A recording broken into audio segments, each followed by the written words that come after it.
Good evening and welcome to Duck TV News. I'm Lorna Parra. And I'm Sas Romero. Here are tonight's top stories.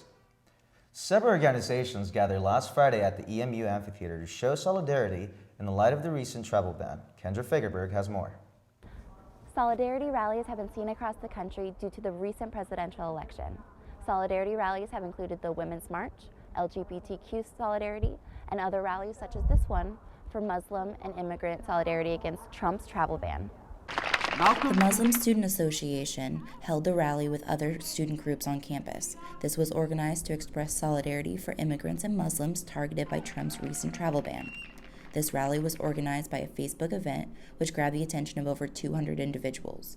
The rally acted as a connection for those in the community who needed support post-election. Public Relations Senior Soraya Go is half Iranian and fears for the future. I have a firm belief that no matter what walk of life you come from, you should be able to live among other people and coexist with respect and love and peace. Trump's travel ban, which blocks visas being issued to individuals and has prevented refugees from 7 Muslim countries from entering the U.S. Fama Getty, member of the Muslim Student Association, believes the power of the people is stronger than anything going on right now. We are hosting the rally to bring people together to know that it's affecting a lot of people than what the media is saying. Supporters at the rally have a positive outlook for the future of the community. If there's no result, immediate result that comes from something, it's healthy for you to be able to gather among people who are feeling the same way as you are. For Duck TV News, this is Kendra Fagerberg. A federal appeals court has put a halt to Trump's travel ban process. Refugees and citizens can continue entering the U.S.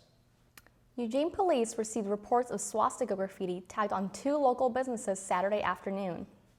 Jerry and Wall's 4-wheel service along with Old Nick's Pub in Eugene were marked with a swastika and the message, "We're watching you." Police said Old Nick's Pub had a sign that displayed hate-free zone. Both places had been tagged along the side of the buildings, but the graffiti was quickly removed. Local authorities encourage anyone with information to call the Eugene Police Station. An Oregon school district has banned the Confederate flag on school property after an incident at North Bend High School last week. 2 female students in North Bend got into a fistfight after one came to school wearing a hat with the Confederate flag on it. Bill Yester, the North Bend superintendent, says the ban does not violate free expression because schools have legal authority to provide a harassment-free environment. No such incidents have been reported in Eugene. University of Oregon's housing department's recent policy change has caused student workers to protest in dining halls. Jasmine McKinley has the report.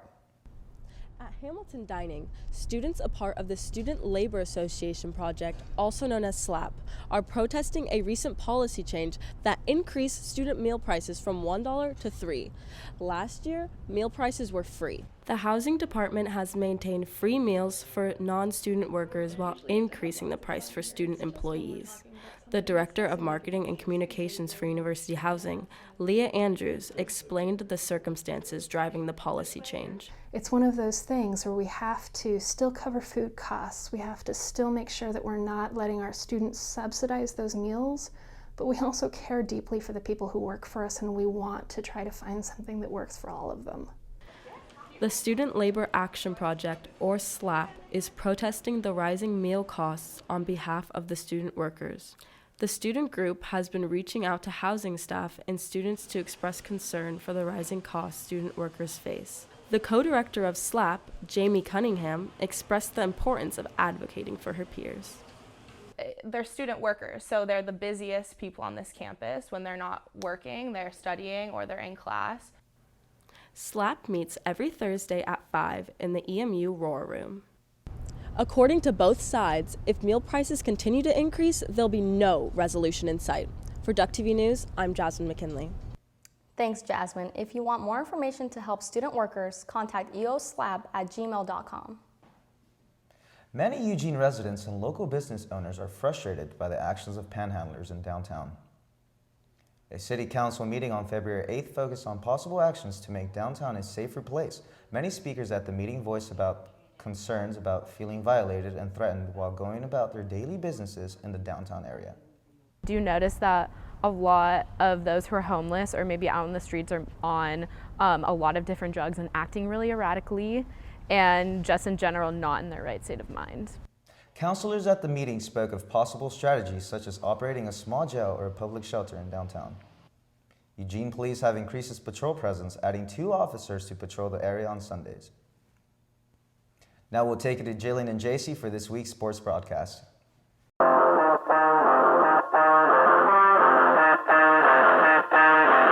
Thanks, Lorna. Welcome to Duck TV Sports. I'm JC Shinoni. And I'm Jillian Rogers. Week 6 is upon us, and life's pretty crazy with midterms and projects. Yeah, there's a lot to get you caught up on and prepared for. Winter term is just flying by. Men's basketball has its final home games of the season this weekend against Utah and Colorado. Utah is first up tomorrow. The team should have a fairly good shot at extending its home winning streak to 42 against Colorado on Sunday, although I'm pretty sure Coach Altman would say otherwise. Gotta give him credit for his forewarning back in December when he said that UCLA would be the team to beat.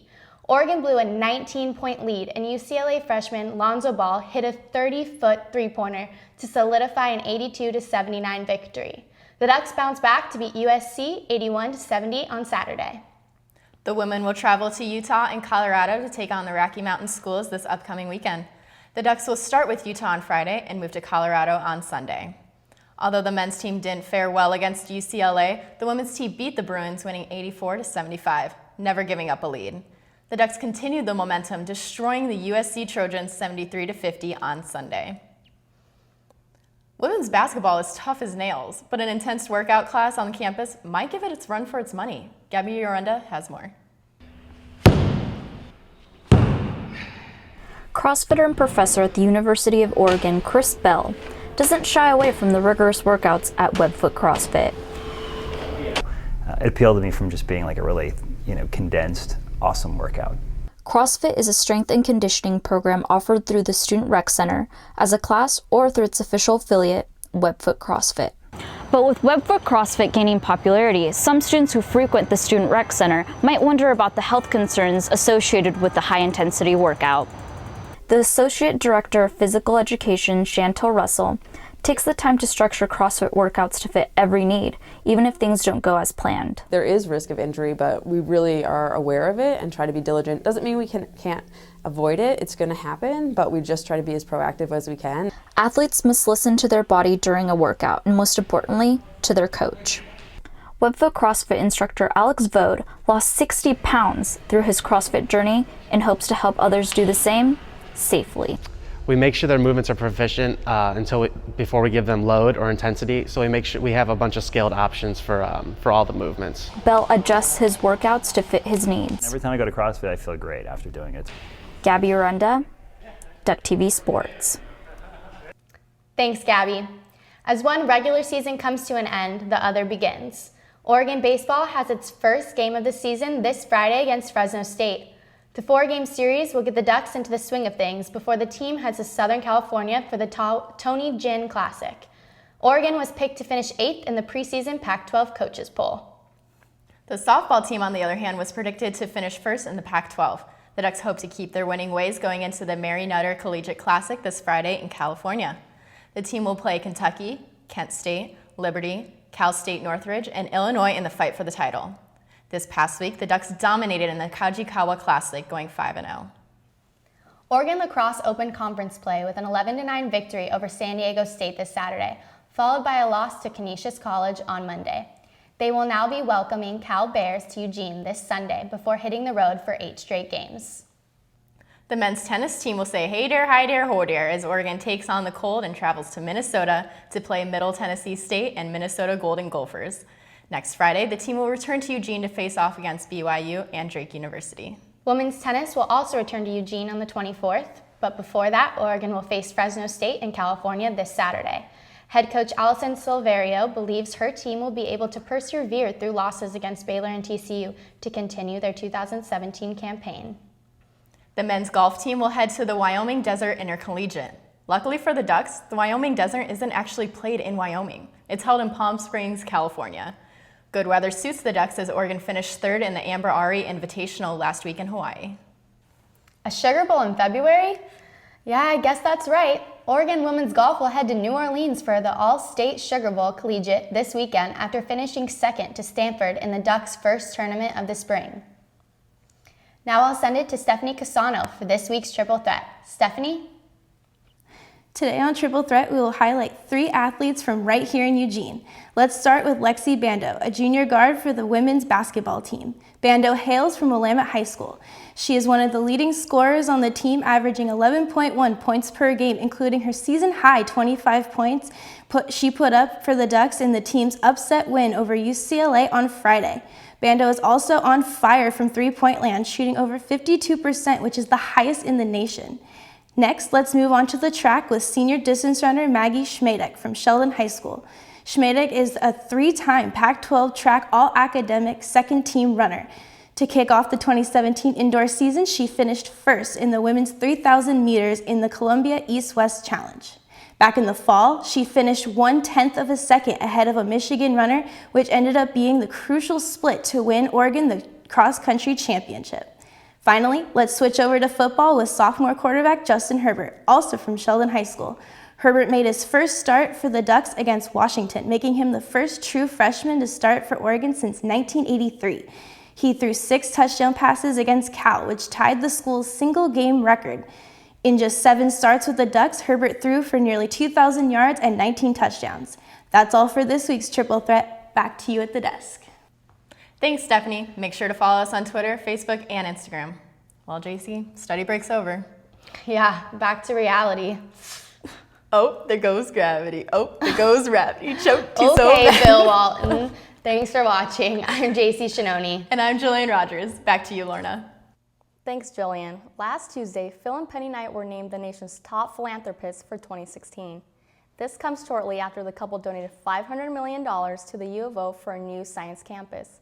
In 2016, the Knights also made major financial contributions to Oregon Health and Science University and Stanford University. The University of Oregon has raised $12 million, more than its goal of $70 million for scholarship programs. This financial aid will allow students to have more access to higher education. Some of the scholarship programs include Summit, Apex, and Pathway Oregon. Last Thursday, the Associated Students of the University of Oregon presented its first silent disco in the Living Learning Center South Ballroom. Students were given the opportunity to dance to the music they listened to on wireless headphones. Just the idea of putting on a fun event for students that was free, and we thought silent disco was an opportunity that not a lot of students get the chance to do on college campuses, so we wanted to bring the materials from Boston over here to Eugene and bring together local vendors and local DJs to put on just like one fun event for the students. The service that we're using is Silent Storm Sound System, and they're a company that just does a lot of different college silent discos, but they are located in Boston, Massachusetts. What I'm looking forward to is just seeing a lot of different kind of just students of various ages coming together to enjoy the time they have. The Associated Students of the University of Oregon hope to put on other events like the silent disco in the future. Thank you for joining us tonight on Duck TV News. I'm Lorna Parra. And I'm Seth Romero. Make sure to check out our YouTube channel at Oregon Duck TV. Have a great evening, everybody.